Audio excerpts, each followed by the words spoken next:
কোনো চালু থাকা সামাজিক প্রকল্প বন্ধ হচ্ছে না। এটা আমরা আমাদের কর্মসূচি প্রচারকালীনও বলেছি।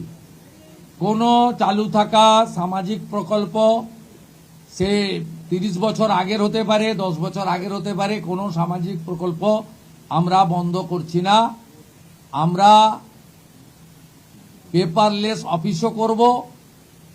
আমরা সমস্ত পোর্টালগুলোকে আপডেটও করব এবং সমস্ত বেনিফিশিয়ারি ডিবিটির মাধ্যমে, যেটা নরেন্দ্র মোদীজির নেতৃত্বে দেশের সরকার করেছে, ডাইরেক্ট বেনিফিট ট্রান্সফারের মাধ্যমে হবে এবং সবটাই স্বচ্ছতার সঙ্গে হবে।